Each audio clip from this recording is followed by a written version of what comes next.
If you want a job done, give it to a busy person. If you don't ask, you don't get. I loved making money. I loved the KPIs. I loved the budgets. I loved the customer service. They'd either shape up or we'd have to ship them out. If it's not in writing, it didn't happen. I started to see some of our country towns going backwards. It's not even like they're having to ask that. People are willingly going on that journey with them. It doesn't fit. It doesn't work. It's not right. Owning the messiness of work-life balance.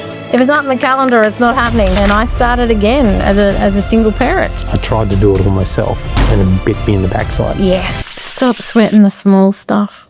This is not my world. I cannot be with somebody who's abusive. How did this happen? Hello everyone, my name's Graham Strang and I hope my younger self is listening. We're up to episode 21 and tonight we have Trudi from Trice Consulting, and there's a story to the business name you're going to get. Community and small business champion, and you're on my podcast. Thank you for having me. Thanks. You want to get right into it? Yeah. Alrighty. Firstly, tell us about Trice Consulting. What does Trice actually mean? The name actually means, it's an old English word that's not really in use anymore, but still a word. I know this because it was on Wordle. And it actually means like in a flash. It means getting stuff done quick. And I've always been a big fan of the GSD, which is getting shit done. Absolutely. Or for those that don't like swearing, getting stuff done. Get shit done. Yeah, get shit done. And I it resonated with me. I thought it was like a really good way of saying we're going to be the consultants that don't waste your time with doing reports on reports or, plans on plans that sit on a shelf. And I much prefer to be into the projects that actually are delivering, so we want to actually deliver for regional. Funny enough, it was around the same time I got married, and I'm Trudi Bartlett, but I did marry a Rice, so a lot of people think it's got to do with the fact that I'm now T Rice. I didn't change my name, but that kind of was a little quirky side to it that it did recognise, Sean in my life and getting married. It's amazing what you learn. I would never have picked that. I thought it was part of the name there somewhere. Yeah, there you go. But we've covered that. We actually get to go right all the way back to the start of Trudi. And we're going to talk a bit about Collinsville and Kingaroy. Tell me what it was like growing up in the bush areas. I loved growing up in the bush. I loved the freedom of it. Like as a kid, we had a creek bed, mainly dry most of the time behind us, and a little bit of a hill of in front of us that hadn't been developed, so no front neighbours. And you could climb up and over that, and the other side of that was a railway track with another little creek bed. And like my days when I was a kid were full of being on bikes or packing a little pretend picnic and going for walks with mates and sitting in a dry creek bed and, And your parents having no clue what you're doing. As long as you were home by dark. That was the rule. As long as you were home by dark, everything was fine, and I loved that freedom. And so most of my primary school years were in Collinsville in North Queensland, and I spent the high school years in Kingaroy during Joe Bajelki Peterson days. Oh, Sir Joe. Yeah, Sir Joe. Joe for PM. Yeah. So lived through that period while being in Kingaroy, and I just think that the freedom you get as kids in a country town is amazing. Absolutely. So what were your parents doing in Collinsville, and what took them to Kingaroy? Yeah, so Dad was in the power station, so he worked up there, and then they opened a new power station down in Kingaroy, so it was just a move to a newer power station. I think also too he was keener for me to be going to a better high school. Kingaroy had a better reputation for its high school, so that was part of the move, was to get us kids there. And Mum always had part-time jobs. She always worked. At one stage she had 3 part-time jobs to help them buy the house that they now have.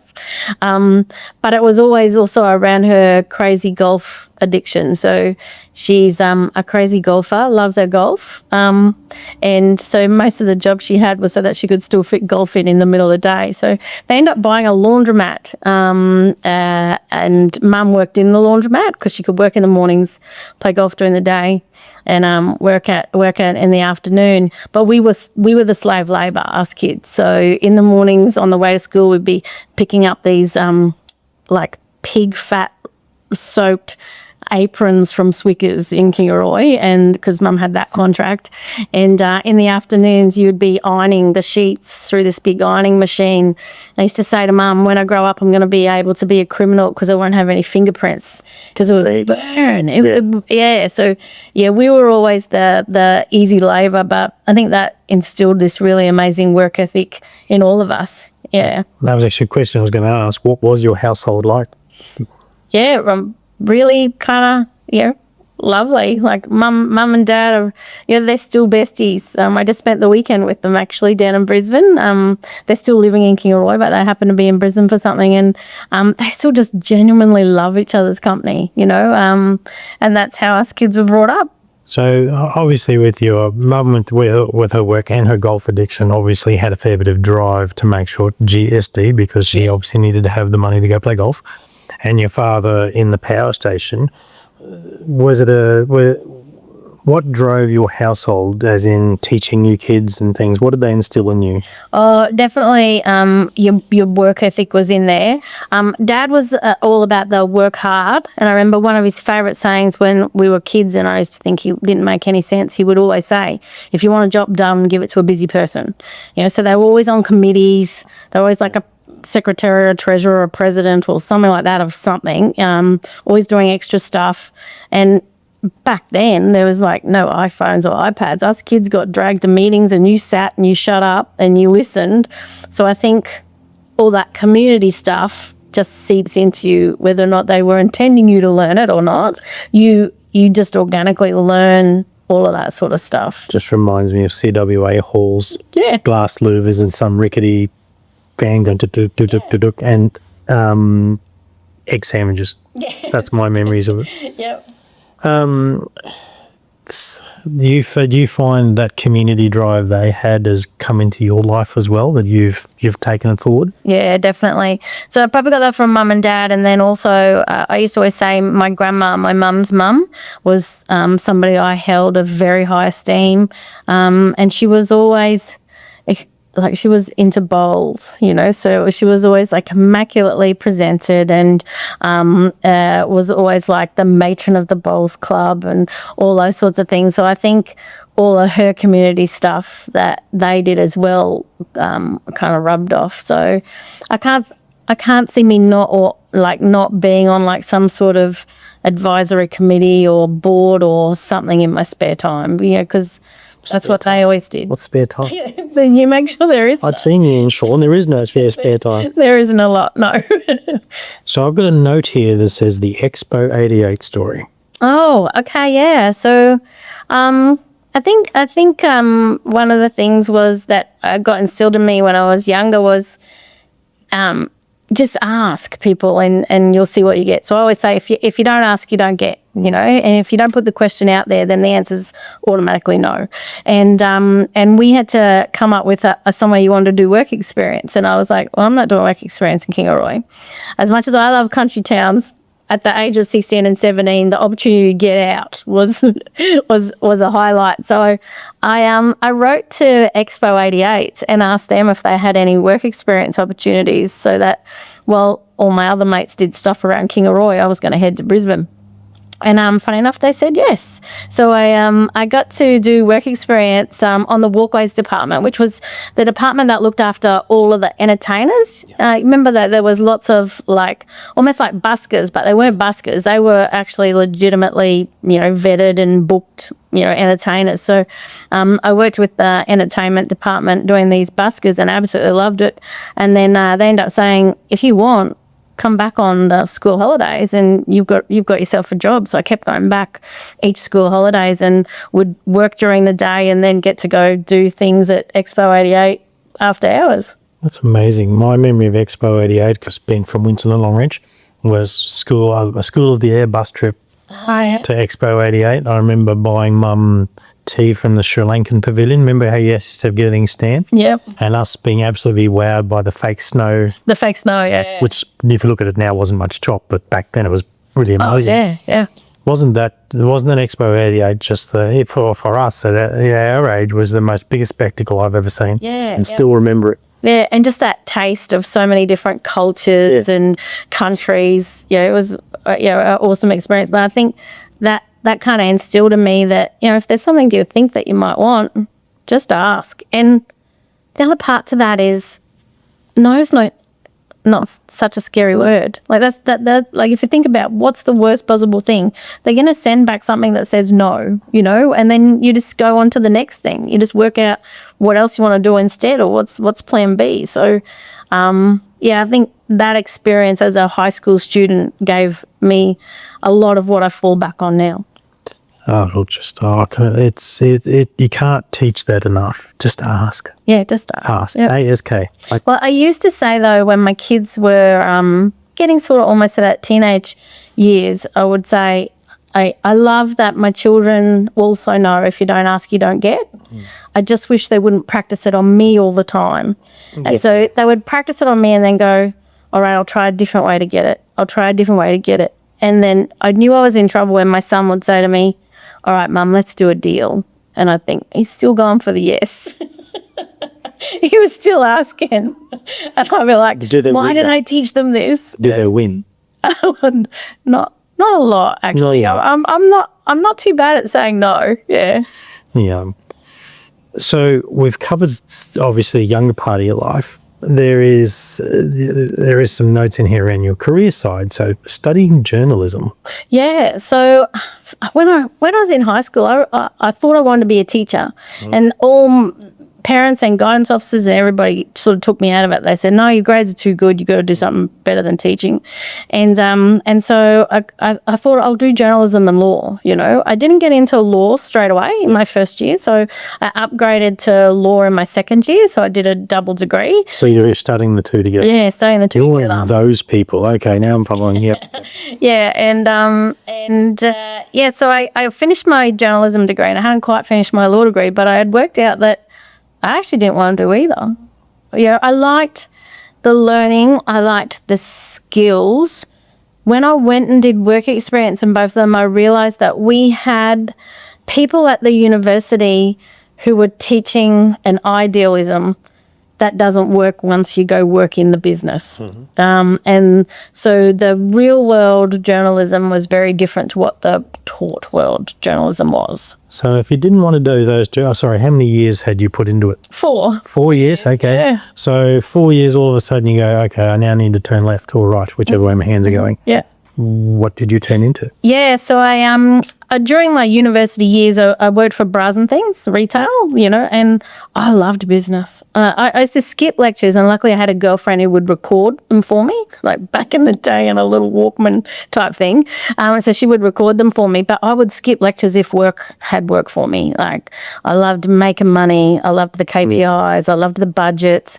I loved the customer service. I really loved it if I had somebody not 100% happy, and not only making sure that I made them happy by the end of their experience with us, but we also made money out of them. I'm like, if you're going to make this hard work for me, I'm going to make money.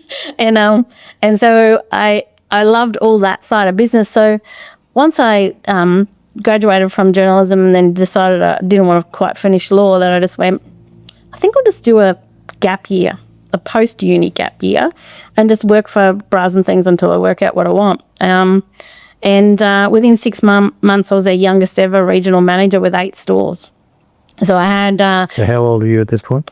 22. With 22. 22, 8 stores. Across those 8 stores, I would have had probably getting up around, at Christmas time, 40 to 50 staff.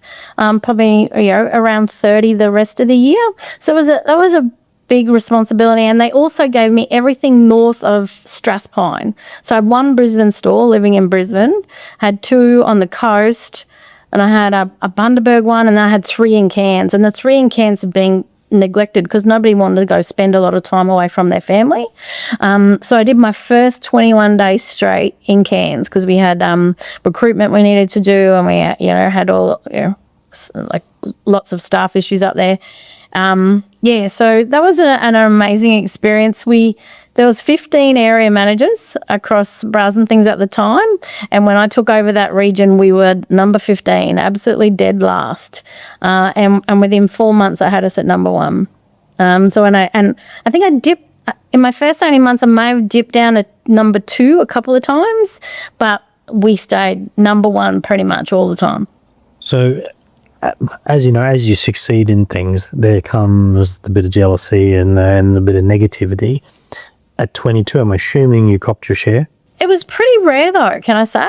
I was lucky that I had a region that wasn't close. Like I couldn't just drive there and fix it up, you know, whereas I think other area managers had that. And so I was like, well, if I'm going to do this, I've got to empower these people to do it themselves. I can't be flying to Cairns all the time, you know, like I need to get people in the business that can work autonomously, and then they just come to me for more that coaching and mentoring. So at a young age, I kind of worked out that I couldn't just drop everything and go fix it, you know. And so what I had to do was teach them how to do it for themselves. And that is what I think then also helped probably some of the jealousy and negativity, particularly in our own teams, was because they got to be more independent. They got to be more empowered. So it wasn't like they were being managed. It was more like they were being led. It's amazing when you instill some culture. Yeah. How quickly things change, even if it's the same team. So where did you move? Obviously, so youngest area manager, 22. Where did you move to from there? I went to a streetwear company for a while. He had 8 stores, and we helped him grow from 8 stores to 32 stores. That was a little bit different because he was I think the big old bright purple cobalt homie boy. I call them homie boy pants. Was that like Red 26 or something like that? Yeah, I can't remember the old brand. Yeah, so you know, jeans, you know, bomber jackets, all that kind of stuff. And because he'd been, you know, he sort of started out because he was a really good buyer. Like he was good at getting product. And most of his staff were people also off the street. They were the sort of people who bought from us, is who he had in the business, with no policies and procedures, no actual paperwork. Had worked out a few of them maybe weren't doing the right thing by him. So we had to go backwards and make sure that we had all the right stuff in place first, you know, policies and procedures. We made sure we trained everybody. We made sure that they were clear on the processes and all the rest of it. So then they'd either shape up or we'd have to ship them out. Yeah. So we went through a period where I was known as the Trudinator. That is magnificent. I'm never going to look at you the same. I remember we had a head office down the Gold Coast, and each week we'd have an office day on a Monday, and the HR lady would look at me and go, all right, how many have you terminated this week? Which wasn't ideal. The idea was that they would shape up and we set them up for success to do that. But some were just bad eggs, so we had to move them on. As you know now, building a team, it's really hard. You get rid of the bad eggs, and sometimes some good eggs end up on the sideline too, because you need to build what fits what you're trying to create. Yeah. Not everyone comes for the ride. No. So that was an interesting experience. So we helped him with that, which was taught me a lot as well. Taught me a lot about if it's not in writing, it didn't happen. You know, it taught me a lot about having those courageous conversations, and the easiest way to have them is you actually make them about pieces of paper, not about the person, because actually at the end of the day it is, here's what you're meant to do while you're actually doing it. It taught me a lot about asking a lot of, like, the journalism techniques. Oh my goodness, I use them all the time still to this day. Open-ended questions has to be one of the best things I ever learned. They would never ask a closed question unless you want them out. No, so and so even those courageous conversations, it would be open-ended questions. So you'd get to the end of the conversation, I'd be like, okay, so they had said, yes, I'm not doing that, and yep, I'm doing the wrong thing. They'd answered it all that way. And then you go, so what do you think I'm left with now? And they'd be like, yeah, I should just resign, shouldn't I? And I was like, well, if that's a decision you want to make. So it became a really easy way to have a conversation for them to admit they weren't doing the right thing anyway, you know, or they were in a comfort zone, but it wasn't a healthy comfort zone. They actually didn't love their job anyway. So it helped them get to that realization that I probably should look for something else, you know. And I think through that whole process, that's what then helped me probably get a little more structure, as opposed to that first bit of Bras and Things was more around the culture and the empowerment. that second role was more around, all right, what's the processes that we need to actually, like going back and having to put all that in place first to make sure that we had our ducks in a row was probably a really good process learning. And then from that I went to Brisbane. Kind of got a bit small for me. I was sick of going out as a young single person and actually seeing all the same people, and an opportunity came up in Sydney, and I thought, I'll give big city life a go. And I went to Sydney and was a regional manager with Goldmark Jewellers first, and then ended up being their state manager with their national training manager with 110 stores. And they had identified that my love for training, my love for teaching and empowering was something that I wanted to do. And our mum and dad flew down. And I said, look, you're welcome to come on the road with me, but this is what I'm doing for the day. So they just happily came on the road visiting stores and stuff with me. And at the end of the day, Mum said to me, I'm really sorry I never let you be a teacher. Like, that's what you do now. You teach and you love it. And I did say to her, I said, Mum, if I'd had to deal with kids, I would have killed them. I'd be in prison by now. But now I get to teach adults, people who actually... Well, most of them are there because they actually want to learn, and they want to be good at what they're doing and they want to enjoy their job. And and I think I was earning a fair bit more than teachers too, so that was a bit of a bonus. My sound, I'd say, just a smidge. Yeah. So what brought you back to the bush? Two young children and went through a nasty breakup with their father and decided going back home was a good place to be. For one was just it was secure and safe. The other one though was I liked the idea of my children getting brought up in a country town and going playing in a creek bed by the side of a road. Yep. Yeah, and like even though country towns had changed since I was there, a lot of that freedom was still there. Yeah. So, covering your young life, covering work, going back to regional Queensland. And also touching on what you're with your parents around the volunteering side, something that I see right through your LinkedIn especially is your passion for that advocacy and regional living. Tell me why you love it so much. Cool. There's probably a couple of multi-layers in there. One is I remember going to uni and just being really proud of the fact that I came from a country area and I came from a state school. There was a lot of, private school people or people who are from the city, and I didn't have any problems becoming friends with them. But sometimes they would ask questions about just trying to understand, how did I end up there when, I'm from a state school and I'm from a country area. And just that, it wasn't defending it, but just having that voice to say, hey, we still can produce great things in the country. I felt like even back then at uni, there was this little bit of a city is better than country attitude, and so that was in me, even though I couldn't wait to get out of the place. Like I chose to go to uni because I wanted to experience a city life, and I did that in both Brisbane and in Sydney. But moving back home, I think it just made me really appreciate that country living is good living, and then what happened was also I started to see some of our country towns going backwards, and I thought, hey, wait a second, we need to have that voice to make sure that we can maintain our standard of living, and maintain this beautiful country way of life, and the family way of life. And so I think that's where the advocacy came from. So it's always been there. Certainly, being like the CEO of Dolby Chamber and doing economic development for Western Downs helped that. But the biggest advocacy role was the Regional Development Australia role, for sure. And just being those eyes and the ears over a huge footprint. It's 23% of Queensland for the RDA for Darling Downs Southwest. And just really having the opportunity to take people's ideas and thoughts and opportunities and challenges back to government and back to other agencies was an exciting time. Oh, you've even got to look at the changing economies. Like look what the dollars drive in Longreach and Winton from say 1988 to now, a total flip on its head. Yeah. Winton used to have 10 shearing teams plus families plus children. They would drove the schools, that drove all the small local businesses. Do you reckon there'd be 10 shearers left in Winton? Yeah. I don't reckon there is. Yeah.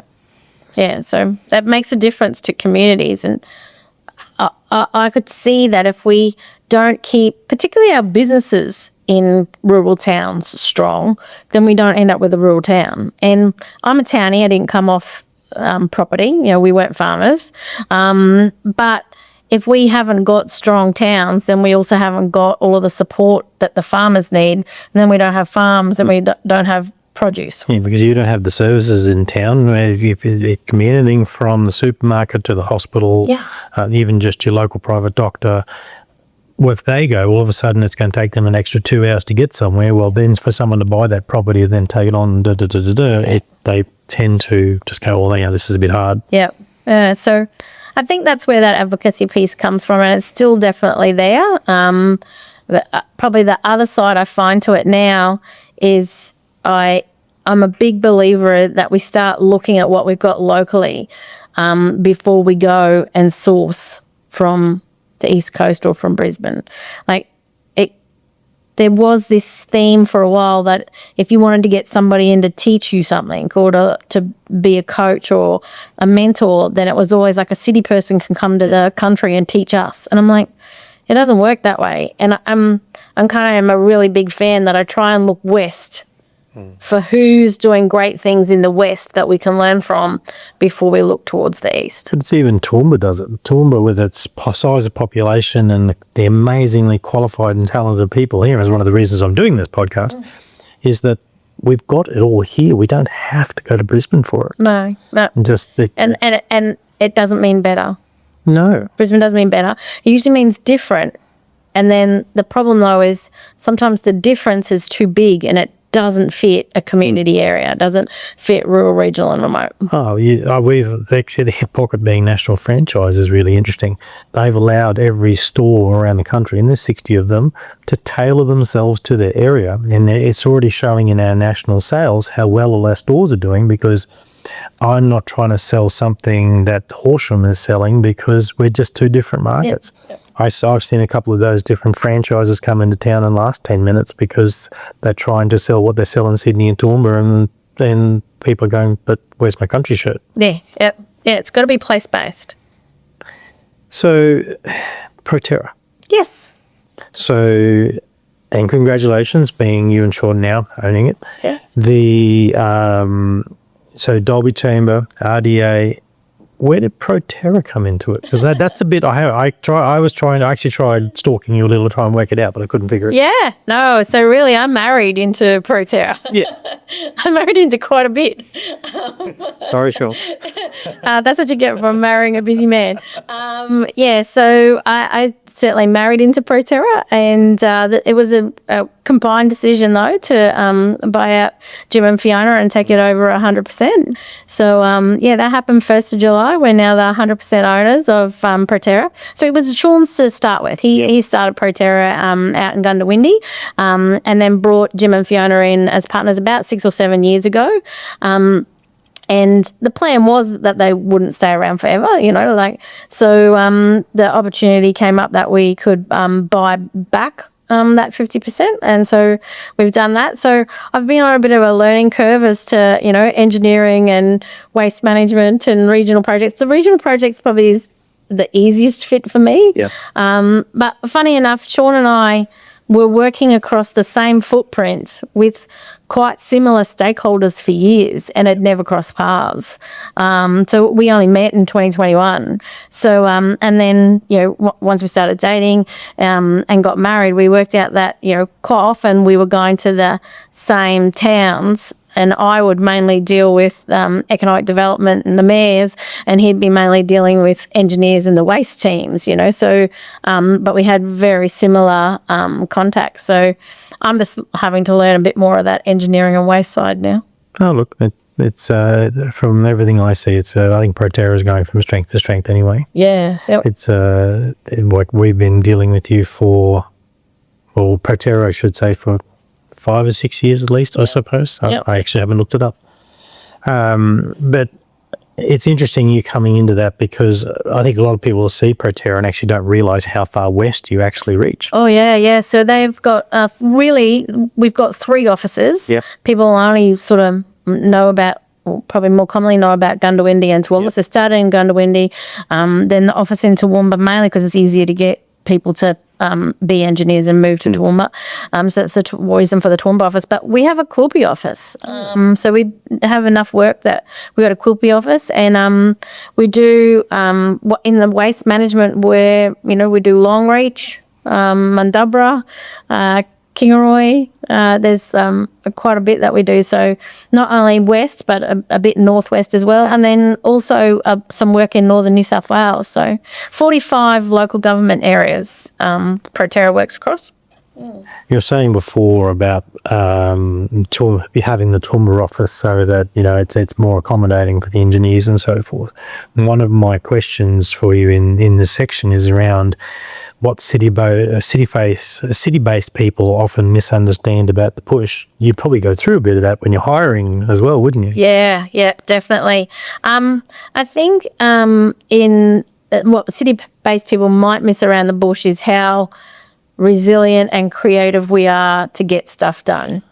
Like, we don't wait for that, or we don't think that, that's somebody else's job. You'll end up with this, group of passionate community people who get together and just make it work. I'm a massive fan of Julia Telford, now Julia Spicer, who was our chief entrepreneur for a few years, and is also a Gundy girl. And when I was consulting the first time around about 10, 12 years ago, so was she, and we used to throw work to each other all the time, and stayed good mates ever since. But Jules always says the thing about regional areas is we will come together and come up with a solution, and it's mainly because we have to.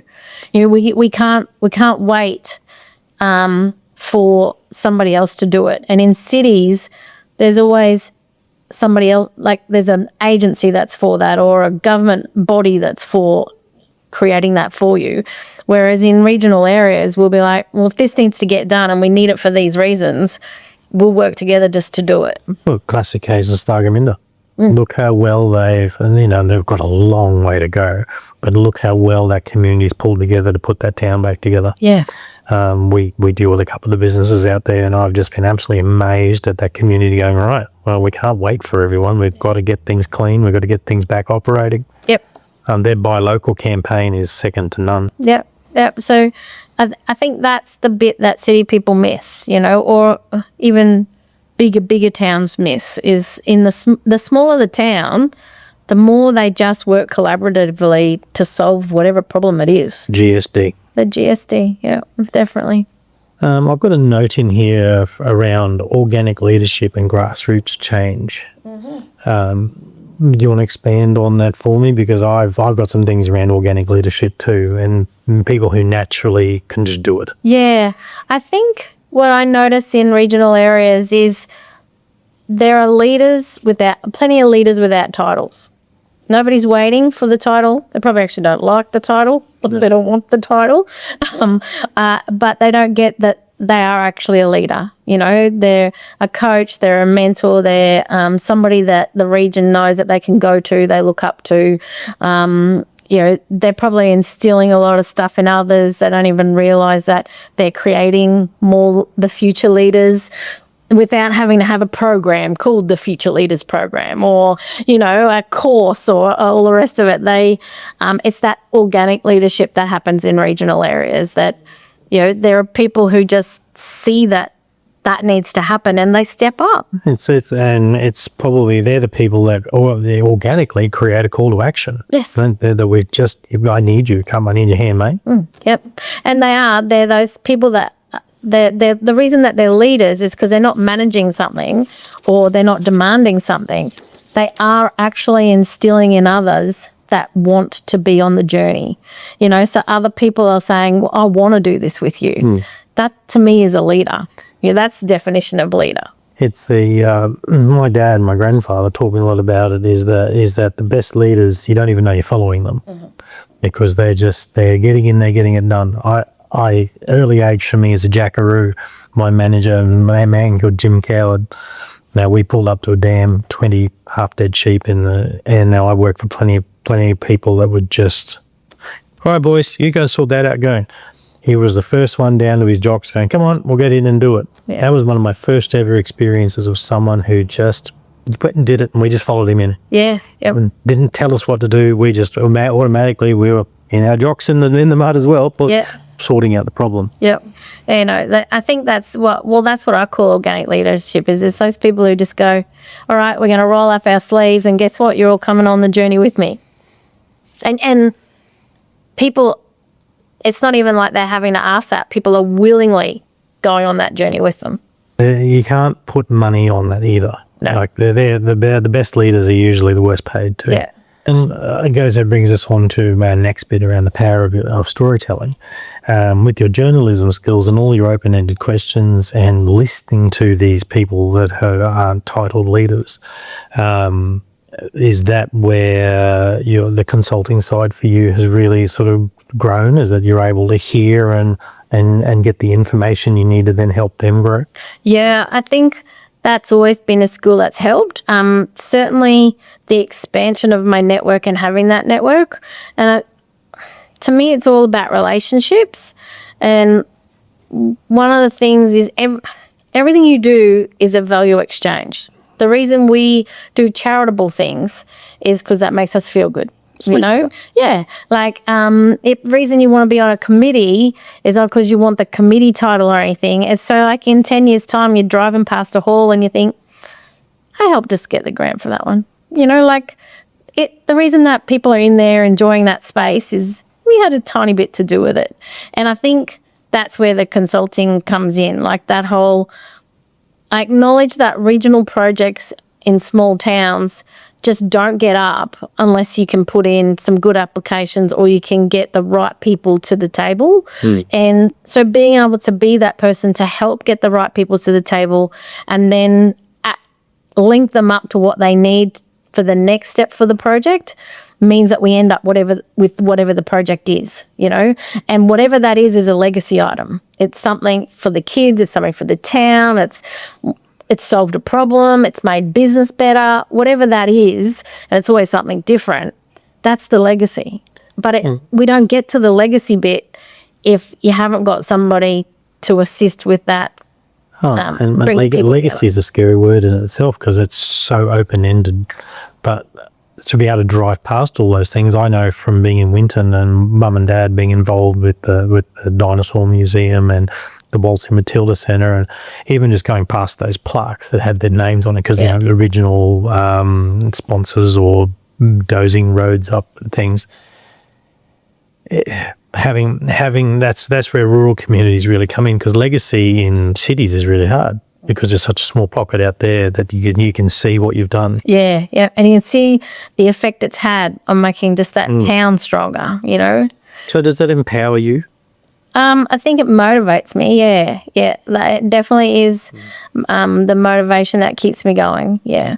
So I've got a note in here around, because on this subject, one of the biggest challenges I see, and even with male or female, is getting yourself included at the table and then being actually heard what you're trying to deliver. Yeah. So I think a big piece for me at the moment is around making sure we actually have the right people at the table at the very beginning of the journey. There are projects that come out, or maybe a grant that comes out, or a government program that comes to the region, and it doesn't fit. It doesn't work. It's not right, you know, and the reason it's not is because we weren't consulted at the beginning, you know, so they're already too far down the track and off on their own path without actually taking the people from the region and finding out what do they actually really want and what's actually already in the region, so that there's not a duplication, like, so that we can actually leverage off other things. To do that properly, the conversations need to start in regional areas, not be brought to regional areas. Yeah, if you want to offend someone in a regional area, you tell them what they need. Yes. It's just, it goes so well. Yeah, so I think the piece for me has kind of switched a little bit from needing to have that voice and needing to be heard to actually, is the table even in the region to start with? Yeah. And then have we got the right people at the table is where we need to start. Yep. Yeah, and that is going to, I think, take a bit longer to change, because a lot of stuff comes out of Canberra or comes out of Brisbane. So, politicians. Yeah, that's the way it works. So we just need it to actually come from the regions first, and when that happens, it won't cost as much. It won't take as much time because we will actually have the intel to make sure we leverage, make sure it is actually the right thing. It's not going to be a waste. So that whole having the right people at the table is one we're still working on. So I've got a really nice sentence in here called owning the messiness of work-life balance. And if you've got any solutions about work-life balance, can you please put it in a dossier and give it to me? I would love to give you a dossier of solutions. Hey, I think when it comes to the work-life balance, a couple of things. One is don't believe everything you see on Facebook, also known as Facebook. Or I've had a friend in the past call it the highlights reel. And that's what it is, So if you're judging work-life balance on what visually gets put out there on social media, most of the time I'd be taking that with a grain of salt, because what happens behind the scenes usually is a hell of a lot messier. Oh, look, when you talk social media, I have this huge belief that your socials needs to be real. It needs to be you. So that's what mine is. And I share a lot of the happy stuff if I'm having it, but I also share some of the negative if I do. But, so many people look at Facebook, Instagram, and they go, oh, geez, I wish it was them. Yeah. And you're like, I actually know those people, and it's nothing like that. Yeah, it's real, but it's like 5% of their life, that's not what they're doing all day, every day, So, the work-life balance, definitely take the Facebook stuff, with a grain of salt. I think the rest of it is, it is messy and you've got to own it. And some days balls drop and it's how you respond to those balls dropping, do you make a big deal out of it or do you just go, hey, well, look how many we actually kept in the air. Yes, that one did drop, but that's okay. We are going to pick it up and we're going to put it back in the air and we're going to keep going. So, if you don't want to drop any, you've got to have a hell of a lot less balls. And that's pretty boring. So we have a lot of balls. Yes, they do drop every now and again. But I think the key is then what do you do about that? How do you respond to that? How do you and Sean work your communication so even if you do miss the scope occasionally, that you go, no, we got this? Yeah. From the boring side of that is really good calendars. Absolutely. And I have absolutely everything in my calendar. I think the other part to that is we have really good teams. So like for Trice, I've got Deb. I would be lost without Deb. She is amazing, but she does actually also know everything that is in my calendar. If it's not in the calendar, it's not happening. So she needs to know everything. Oh, Chloe, the same for me here. If there's something goes in the calendar without her knowing about it, she's 17 and I get in trouble. Yeah. It's that. Yeah. Like and so Sean and I have to have really good calendars to juggle the kids and the multiple works and the multiple boards. To know what each other's doing. But the other thing that we've had to do, and it's probably changed a bit since when we were first together. So when we were first together, we had our foster children, our two young ones, only every second week. And 12 months ago, Sean's ex decided that she didn't want one of those children anymore. So we've got her 100% of the time, which is great for her. It's been really good for her, but it's had a huge effect on us. So that whole second week of like no children and then 1 week with children has gone. So that's taken a bit to get our heads around. I think Sean got around it probably a little bit faster than what I did. So it's taken me a little while to go, hey, this is the way of the world now. This is how we got to manage this. So some of it now is not we get to go and do road trips and clients together so much, or say with Proterra, we don't get to come be at the Toowoomba office together. We do basically divide and conquer. So he'll do some days on the road one week and I'll be home for the kids, and then we switch the next week. So it's just been a different way of managing that. It doesn't always work. I must say, not only have we got really good teams that get how busy our lives are and how much we've got external to Proterra, and Deb knows how much I've got external to Trice, like there's multiple balls. The other part to that is it takes a tribe to bring up children. Oh, yeah. You know, and we are by no means saying that we do it all on our own. We don't. We have really great people who help us. We've got really good family who help us. And it takes a tribe. Oh, look, I was only talking to Jamie Lee the other day, because obviously Jamie Lee, Aiden, and Nova, she was talking to me about the load of with tailgate and everything, and Teal and I and Nova being little. And I had to remind her that when she was the same height, she was half living at her grandparents or her aunt and uncles, because Teal and I were somewhere promoting hip pocket or whatever it might have been we were doing. Yeah. And it hasn't changed too much. Yeah. It does. If you don't have them, it makes things very hard. And it's even like tonight, like Teal had to go to tailgate to go and sort out an issue. I had this tonight, so I just, Sarah, who's Teal's sister, I went, hey, want some Auntie Sarah time? Yep. So Sarah scooted off the Nova, and I'm assuming they've gone to Macca's or something going them. But it's all those other relationships that adds to their skills, like to their depth. Raising them as humans. Yeah, like if they only had two parents to learn off, then that's a pretty shallow learning. You know, like I think when they've got all those other people that they know that they are loved, and they've got all that other extra connection, then that's a really healthy thing. And in here I've got a note that says Sean's role versus the influence of your upbringing in solo parenting. Yeah. That's a note that's come out of some of the notes you gave me. Yep. I'd love for you to expand on that. Yeah, well, my children, I left their father when Nicholas, my second one, was only 7 months old. So, Jasmine was 2 and Nicholas was 7 months old. And I started again as a single parent, and brought those two up. Again, it took a tribe. I am lucky I have such a strong family. So I had a sister who was amazing. Mum and dad were amazing. I can't imagine being a single mum and not having that extra supportive family. So even though I say I was a single mum, I wasn't. My children had plenty of people helping out and plenty of connection, which is fantastic. But to go from that, 2 kids I was bringing up by myself, to now a family of 10. So Sean and I have 10 between us, plus 2 grandchildren.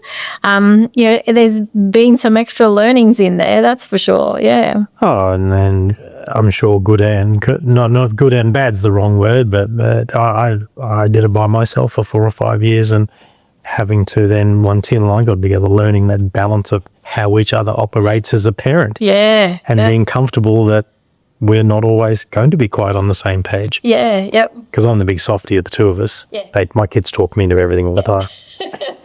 Sean definitely fills that role. The reason I love him so much, and he is so amazing, he just has absolutely the biggest heart, and over the years, he's had about 30 to 40 different foster kids, and I don't think there's many people who can say that they've took that all on, still whilst having a business that they've run successfully and been on multiple boards, so, his love for kids and giving them an opportunity and a chance is like amazing, so it's lovely to be around. Oh, look, and it puts into perspective, and I hear people say it all the time, this is just too hard.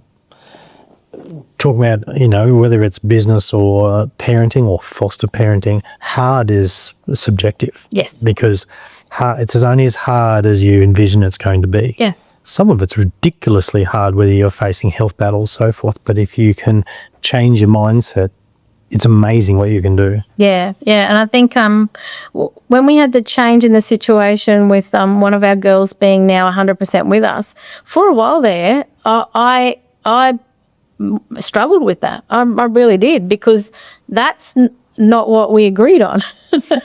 And us now having her 100% was something like that wasn't in my control. Like, yes, I have it now and I will take it on and I'm doing it now, but it wasn't in my control. So it took me a while. And for a while there, I was like miserable and bitter and twisted about it. Like I was horrified by the fact that she'd had to go through that piece of trauma to start with, and have somebody who she considered called mum for 6 years say, Done. I'm done. Yeah. And that's it. Literally done, like 100% done.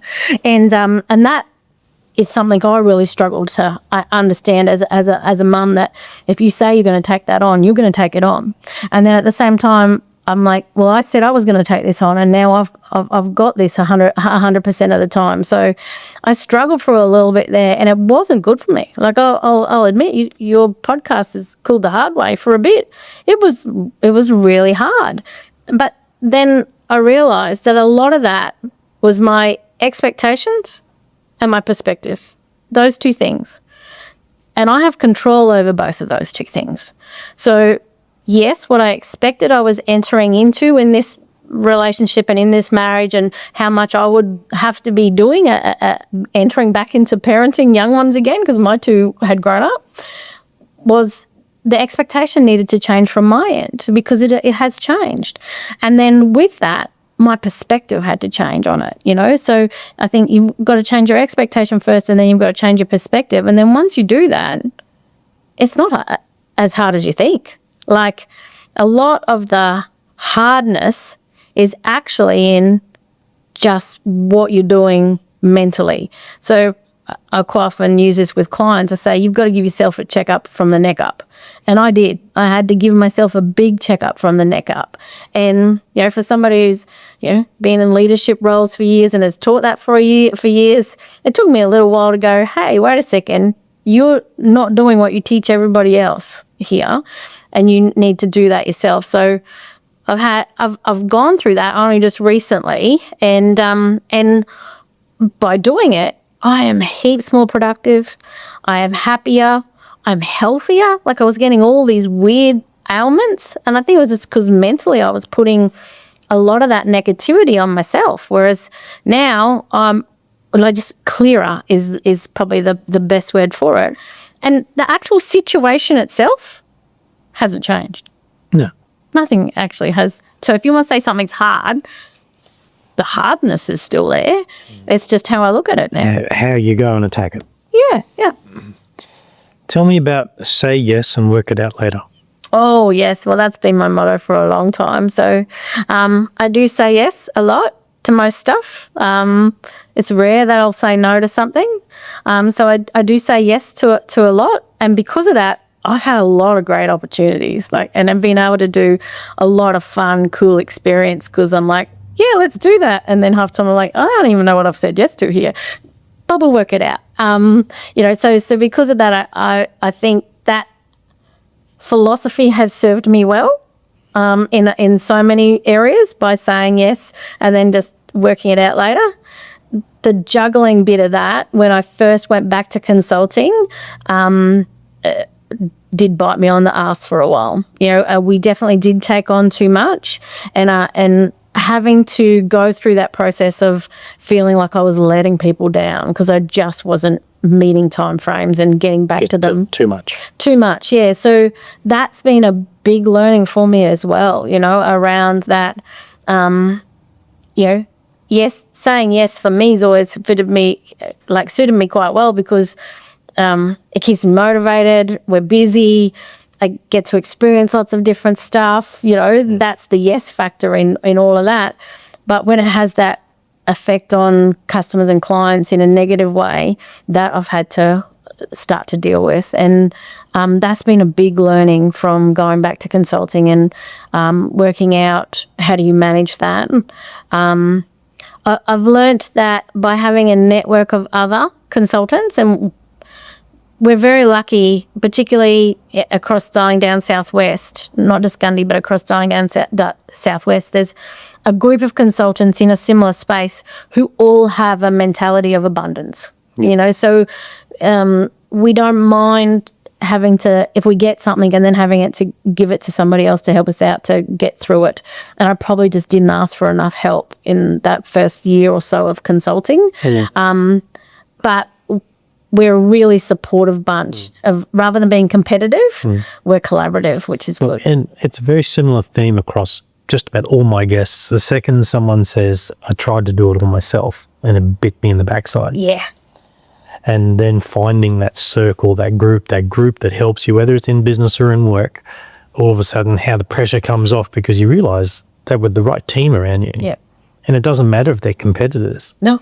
Because if they've got the right relationships, you're still GSD, everyone still makes money, and away we go. Well, I think the part of the motivation for always saying yes was because you're like, oh, if we don't do it, then that project's not going to happen. And that means that town doesn't get it, or that community group doesn't get it, or, or whatever it is, that the people who benefit from it aren't going to get it, So I think that was the motivation behind it, without going, all right, but who else could actually help us do this, or who else could we just give this to, actually? Because at the end of the day, we just still want the project to happen. So I didn't ask for that help, and I didn't hand enough stuff on. I was certainly delegating. Ask Deb, she'll tell you I was delegating.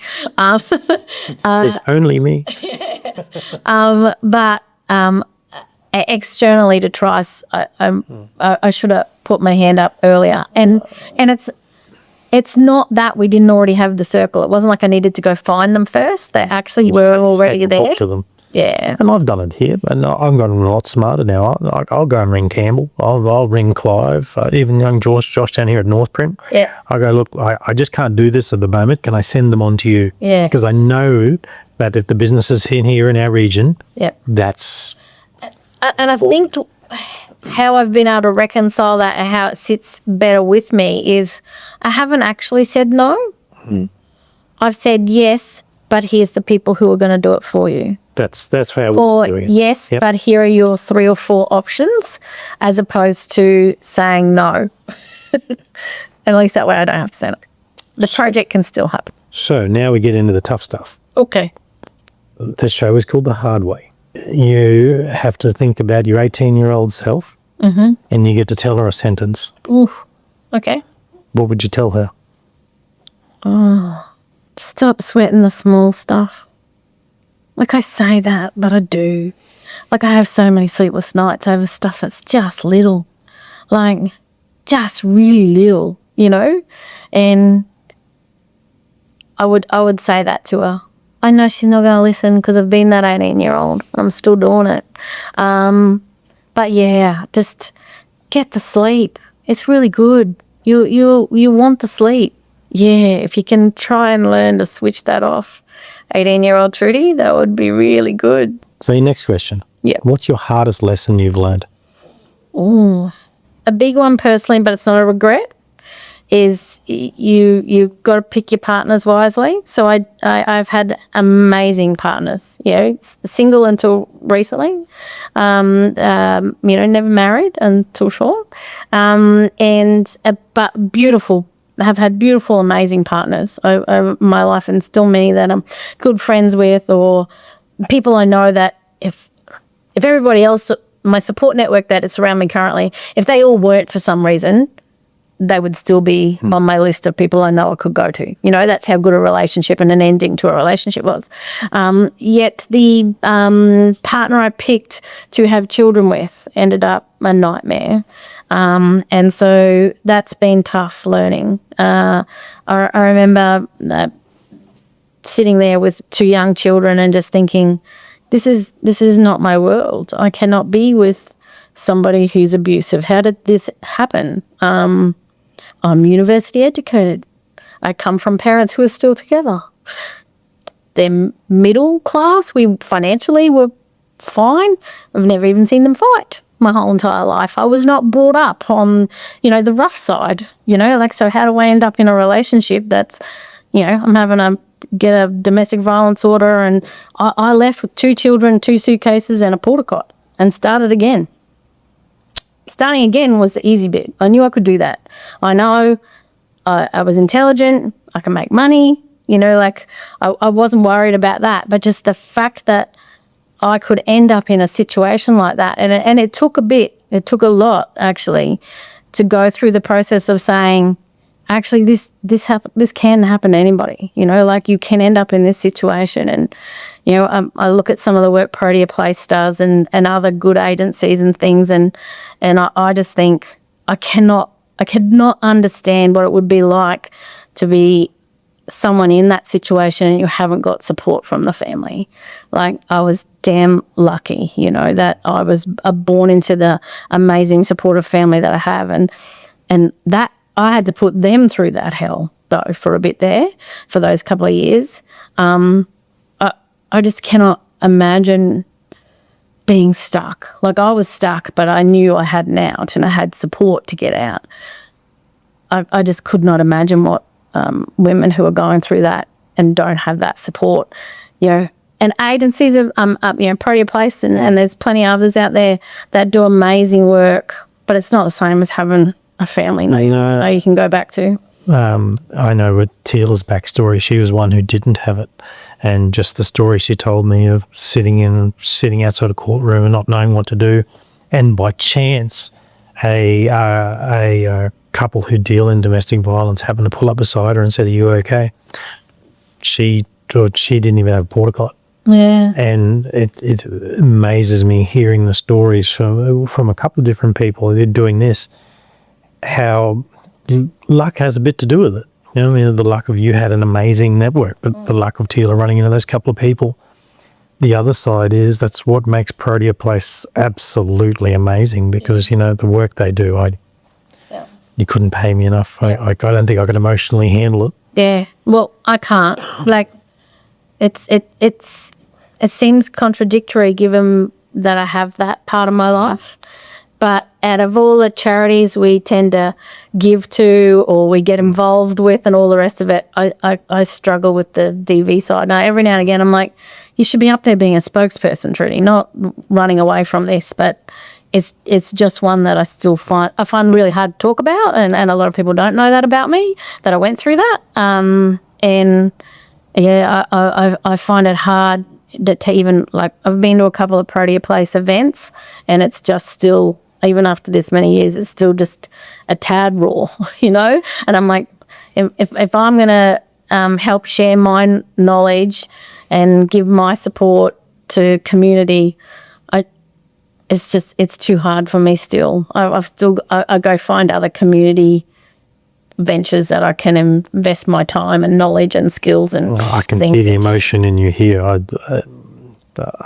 don't have the understanding of it, but I don't wish it on anyone. Yeah. So part of me goes, I should do, and I hate the word should. I hate when anyone says should, because it comes with so much other guilt and, shame and stuff, should. It's such a judgmental word, but quite often I say to myself, you should be doing that. And I'm like, no, I'll support community in other ways. But yeah, that one's just still a little raw. All right, next one. What do you hope to be remembered for? I think always having the time to share what I know with somebody. Like, quite often I'll get an email and someone's like, such and such is just about to start this business. You reckon you could have a cup of coffee with them? And I always say yes. I always say yes. And I hope I would be remembered that I was always giving of value, giving of my network, my relationships, my knowledge to others, so that they then have that knowledge and that network, and that can benefit them. Like, I think it is always that teaching, like that, and that's not teaching as such, but that connecting, like giving those connections to others, because at the end of the day, that's not actually costing me anything, like, but how much value they can potentially get out of that connection or that relationship or that piece of knowledge. It might either be the difference of them surviving to the 5-year mark or not. Yeah, so that's what I would want to be remembered as, very giving of that stuff. Well, let's hope so. So now we're on to the book of questions. Oh. So Joe has left you a question here that I haven't even read. So it's a very simple job. You get to open the book, read out the question, and answer it. Yes, put your eyes Look on. at your book glasses, hey? There was a reason for that. If you're from around here, chances are you've had something embroidered, print, or pressed by us. And if you haven't, come look us up. Oh, Joe Cap. Have you ever gone against the norm? And if so, when? Oh, Joe, I really shouldn't have followed you. You knew it would be a tough one. Have you ever gone against the norm? And if so, when? When have I gone against the norm? I think my recently going against the norm is being fiercely independent woman and not changing my name. You know, I've had a little bit of commentary around that, and that's not normal. You know, I think for many years I've always said that I'm a feminist. You know, but I don't know if I am a feminist. I think I'm just an equalist. You know, and so there's things that I'll question where I probably go against the norm in that space. Like, my dad didn't give me away Right. at our wedding because I'm not a cow. I love it. I'm not a piece of property you trade. Yep. You know, and that's actually where that tradition comes from. All right. So I'm like, no, my dad's not giving me away. And if it's not about that, if it's like, well, you know, about who brought you up and the value you got from them, well, I got just as much from my mum. So mum and dad walked me down the aisle. Ah. You know, so there's stuff there from an equalist point of view that I probably went against the norm, you know, particularly around our wedding and you know, probably even, you know, some of our relationship. I'm still fiercely independent and still try and strongly hold on to that fierce independence, and I'm quite often always the one that will question anything that might be said that, you know, is not always sexist but maybe not equalist, you know. So Sean tells this story about not long had we been dating, and he was talking about a job that he wanted to get, you know, for Proterra, an engineering job. And he goes, oh, you know, the hardest bit is you just can't find blokes. You can't get them, and I need this many engineers and this many this, and I just can't get the blokes. And I was like, you know what your problem is? And he goes, what? And I go, you're missing out on 50% of the population. Because why are you only going and getting blokes? You know, and I know he was saying it just because, you know, the bulk of the engineering fraternity are men, and there isn't enough female engineers out there, so it's not so easy for them. But just the language, you know, just the rhetoric, the narrative. Tweet. Yeah, and so I probably go against the norm quite often around saying something. No, and I shouldn't always, but saying something when I feel that rhetoric and that narrative is not quite right. No, there's nothing wrong with being real. That's what I always keep saying. If that's you, then that's what you do. Yeah, that's definitely, and I don't know if I'll change that bit, but it's probably for Joe's question, that's probably the time when there's some norms there that I'm like, I think we should question this, you know, and where does this traditionally come from? And, you know, if we keep using, say, that rhetoric, or if we keep doing these traditions, are we actually really encouraging, you know, women to step into areas that they wouldn't normally step into? Look, changing world. It's always changing. Yeah. You now get to write your question in here. So you need to write your name and your question in for the next person. I don't get to read it, so... Oh, there you go. I do my best not to.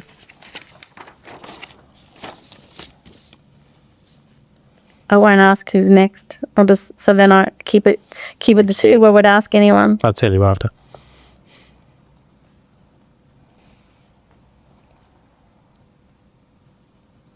Okay. Thank you. So, we're just about done. Oh, awesome. I think it's been pretty good. It's been very good. So, one thing you need to look that way. And where do they find Trudi? Oh, a couple of different places at the moment. I know, that's why you can tell. Like, I won't remember it all. Probably the key place is Trice Consulting. So Trudi at triceconsulting.com.au is the best way to get a hold of me. And we do regional projects, whether that be community engagement, business engagement, progressing projects, strategic planning, all of that fun stuff. That does include crazy things like at the moment I'm the interim acting CEO of an aged care facility. That is a sentence. Yes, it is. So I'm doing that role at the moment as Trice, they're a client. So Trice would be the main one, but then also we have Proterra Group as well. And then when I'm not doing those two, I'm usually trying to spend some time with our family. I'm good. Well, that's us. If you're wanting to watch the show, you can find The Hard Way on Apple, on Spotify, and on YouTube. And that's it. We're done. Thank you. Thank you. Thanks for having me. It was great fun.